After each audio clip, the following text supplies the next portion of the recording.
Welcome to Book Banter with me, your host, Dianne Burckhardt. I hope you will join me every Wednesday as we explore all things to do with, well, books. Let's get on with our show today. Hello, my happy people. Thank you so much for joining me here today with Book Banter with Dianne Burckhardt, who is me. And today is November 2nd, 2022. I have been having, well, let's just be honest. I've been having a terrible morning. It has been nothing but stress and complications, and I'm kind of looking forward to just having this moment to just chat and talk about books. You know, things that calm me down. It started off at about 6:45 this morning, actually a little bit earlier. I had planned to get up at 6:45. I had an alarm set, a little silent alarm in my watch so it would wake me up but not wake up my husband, because today he started a brand new job with a new company, and we are both so excited for the opportunities that he's going to have here, because he's going to get to lead his own team and be in charge and be the mentor and leader that he's been wanting to be in his career. So there's a lot of great things going on today. And I thought, I'm going to get up early. I'm going to go hop in the shower before he gets up and make breakfast. And I'll walk him to the train station. And I'll stop by the store so that I can pick up some great stuff to make a wonderful dinner for him when he comes home tonight. And yeah, like is typical in my life, Murphy always steps in with his little laws and things always go wrong. So I was woken up probably about 10 minutes earlier than I had planned by my lovely fur baby Shaggy, which if you've seen our webpage, you've seen all kinds of pictures. He's an adorable little rescue dog and we love him dearly. And yeah, he woke me up very early this morning, wanting to go outside, which is not a problem. You know, he needs to do that. He tells me when he needs to do that. And I have no problem with that because that's better than the alternative. So we get up and we go out and walk, but you have to understand my dog has a lot of issues. He's afraid of everything. I mean everything. He's afraid of cars and bicycles, and even cars and bicycles that are just parked on the street and there's nobody near them. Not moving ones with people in it, but just ones sitting there on the street. He's afraid of them. He's afraid of trash cans. He's afraid of trash blowing on the street. He's afraid of people.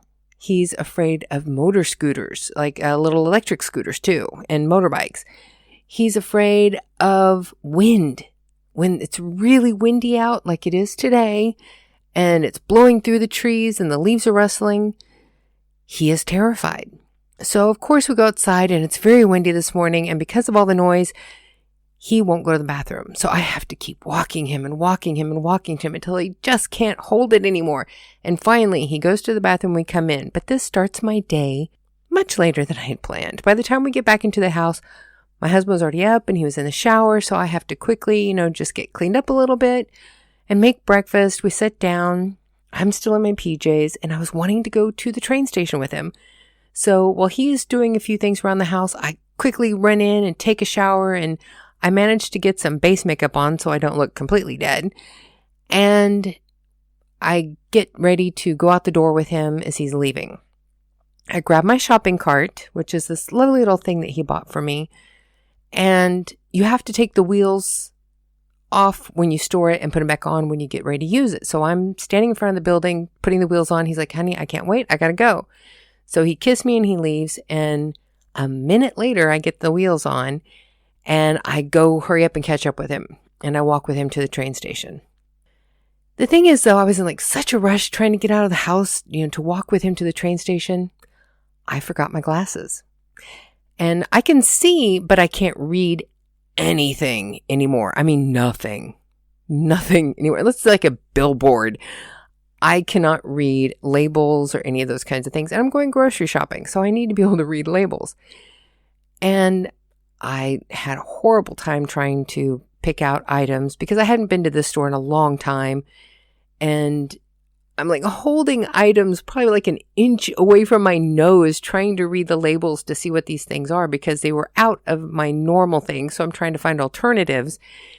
it probably took me a good hour in this tiny little grocery store to pick out the things that I need for, the rest of our week and for dinner tonight, because I wanted to make a special dinner for my husband when he gets home.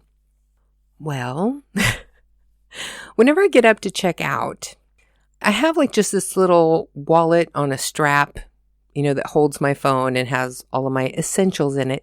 And I have this little tiny glass tube that's a spray bottle with hand sanitizer in it. When I open my purse to get out my debit card, the bottle falls out. It never has fallen out before, but today it decides to fall out of my wallet and hit the ground and shattered. So I have to tell the cashier, I just broke this bottle, and he gets up and, stops the line, gets up, grabs a broom, sweeps it all into the corner. He's like, don't worry about it. So he sits back down and he's ringing me up. But again, no glasses. I can't see. And they have a new card reader. And I have a new kind of card that this card reader is supposed to be able to just intuitively read. And if it's less than $50, you should be able to just, tap your card on there and go. Well, I tapped my card on there, and apparently I hit the wrong place. And he's like, no, tap it here. So I tap it there. And it says something, but no glasses, so I can't read it. And I'm thinking, okay, it's not reading my card. I need to put it in the machine. So I put it in the machine. And he's like, no, you need to put in your pen. And I'm like, oh, okay. So I take the card out, and I start to put my pin. But of course, I hit the wrong number. So I have to back it out. And I get I don't even look at the guy, but I can hear this very huffy sound as he resets it for me. And I just kind of look up at him and I said, look, I'm sorry. I was in a rush this morning. I went off without my glasses. I can see, but I cannot read anything without my glasses. So I'm guessing at what this thing says. I cannot read it. And he was like, oh, okay. And he was like, it's, ready for you. Put in your pin. And so I put my pin in, and it finally, goes through.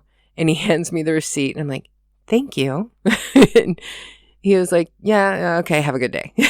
So I walked past Starbucks on my way home from this grocery store, and I was planning on, stopping and having a nice relaxing coffee, but after all of the problems at the grocery store, I just wanted to go home.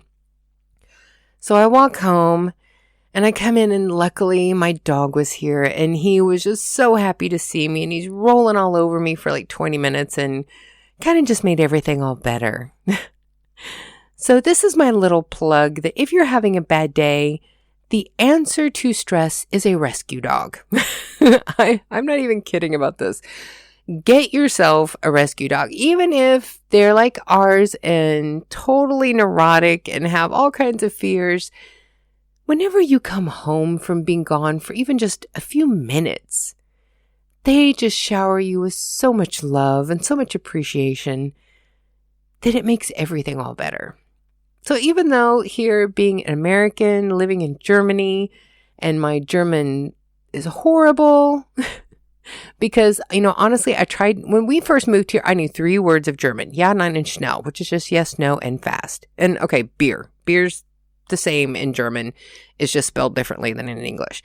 But that's pretty much all I knew. And I do speak passable German. I can get through most encounters. I may not understand everything, but I understand the basics and I can communicate the basics. So it's not bad, considering that, I learned the language, which is not an easy language. But I learned this after being 50 years old and after having 6 brain surgeries. Whenever I get stressed out, I even have trouble remembering words in English. So the fact that I forget words in German is not shocking, but it can be more stressful. And when you have more stress, then you forget more words, and it's just a vicious circle. But at the end of the day, I know that life is good, stress is fleeting, and you just have to go on and find the good things in life, like my dog being very happy to see me. That's a very good thing in life.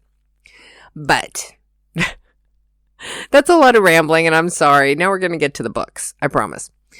So I have been thinking a lot about the 2 books that I have started. I have the final book for the Into the West Saga serial, Into the West Family Ties. I have that started.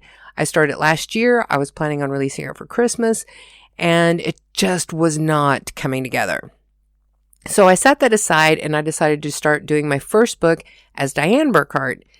It's called The Touch, and it's a serial killer, horror, thriller, mystery kind of book. And it has been coming along fairly well, but I took a big break whenever we went on vacation. I took a break from everything because I had not done that since I started writing and self-publishing books in 2015. So I thought, I'm going to take a break. Well, during this break, suddenly I started having all of these great ideas for Into the West Family Ties, where they were not coming before. But I still also have all of these great ideas for The Touch. So I'm kind of trying to figure out if I can work on them both simultaneously, and if doing two things that are so completely different might actually help boost my creativity, or if it's going to hinder it. So for like the next month, I'm going to be kind of like testing out the waters here, seeing if I can work on both and if it will keep the ideas flowing or if it's going to stagnate one or the other or both. So it's kind of an experimental month for me. But I am going to be doing a reading from The Touch today because I wanted to do that as like my last little closeout for the Halloween season.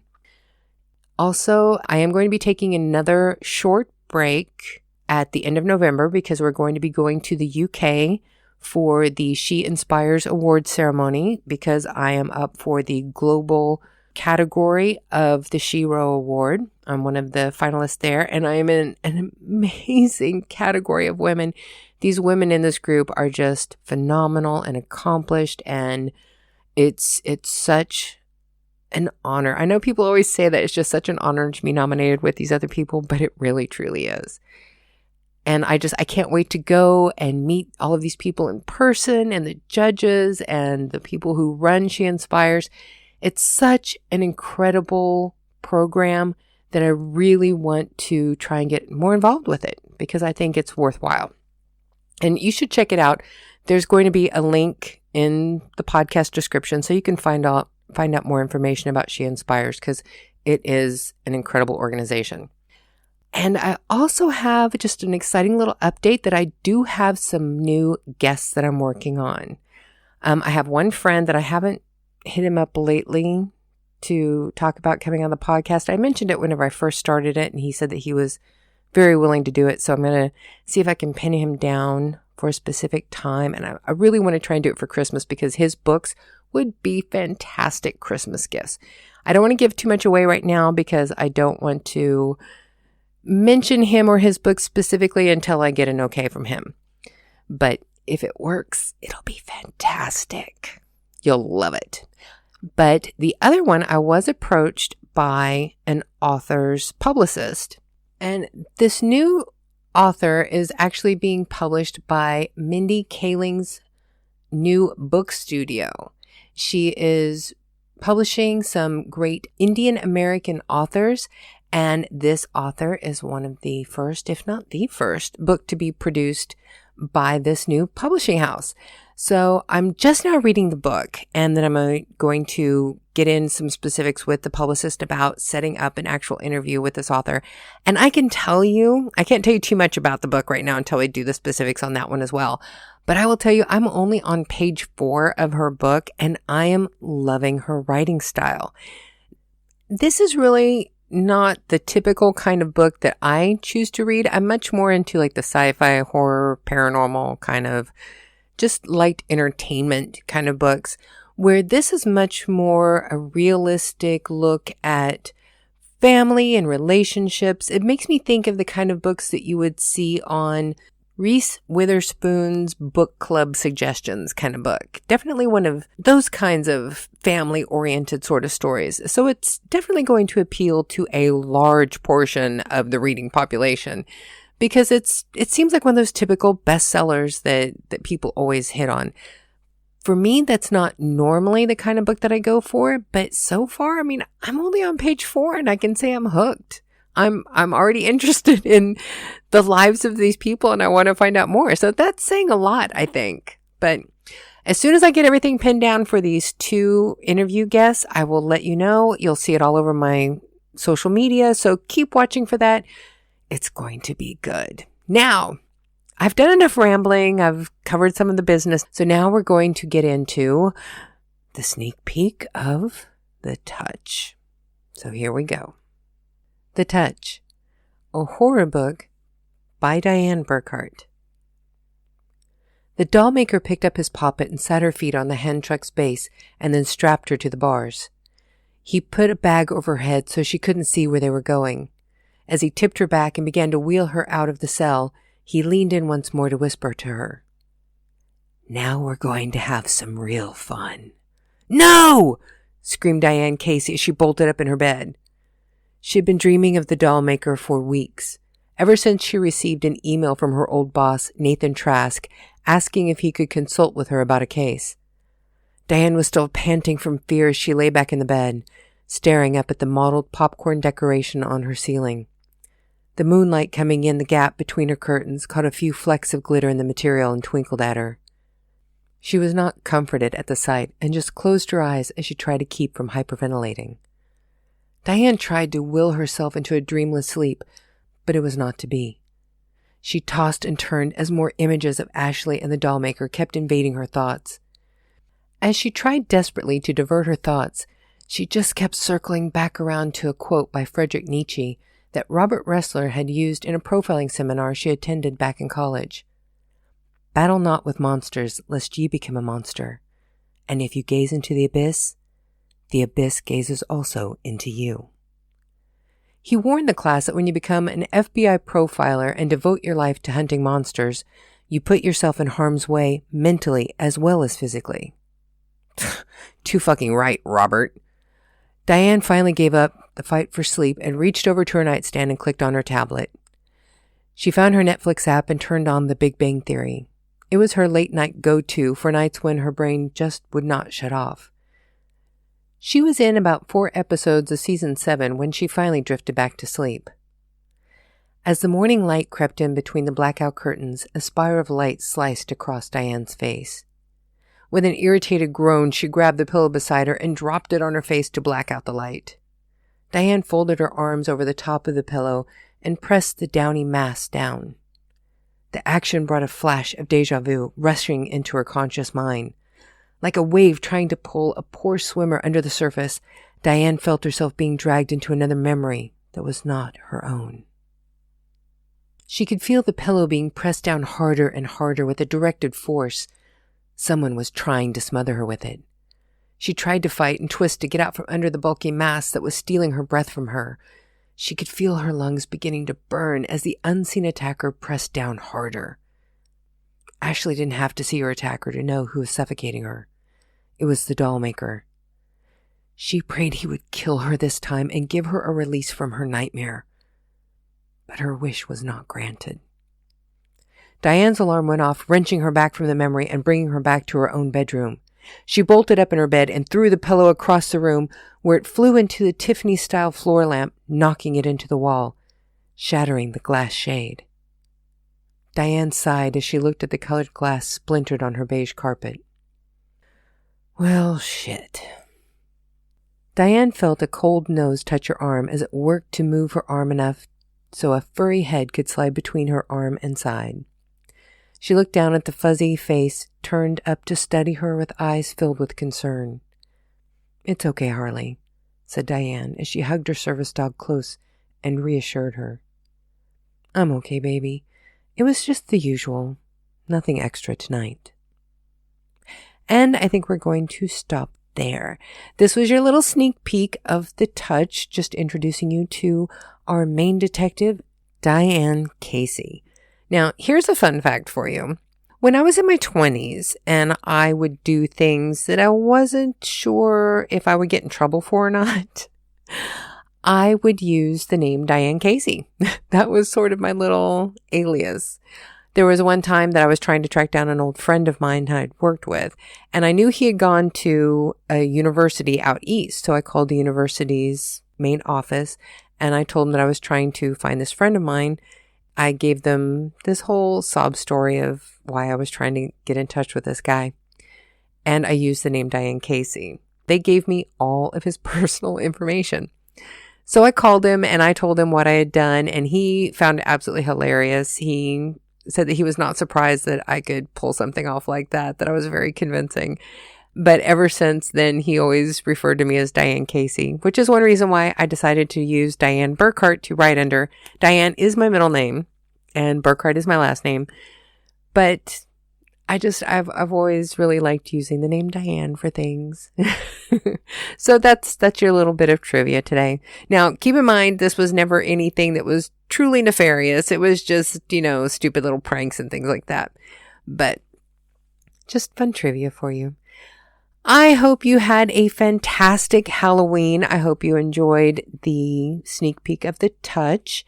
And in case you missed it, I did do a cover reveal on Halloween. The final picture in the video that I produced did not really give a good, clear image of the cover, the way that it's going to show. So I'm going to be posting the actual clear photos of the cover today with the podcast and some of the other things.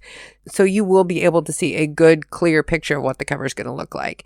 I really liked the rest of the video. The final image of the cover was not as clear as I would have liked, but I like the whole look of the reveal video. So I went ahead and went with it because I knew I could always post more photos later where you could get a better, clearer look.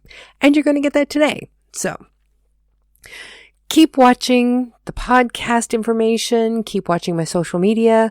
I hope to have some fantastic, incredible author guests coming up very soon. You're not going to want to miss out.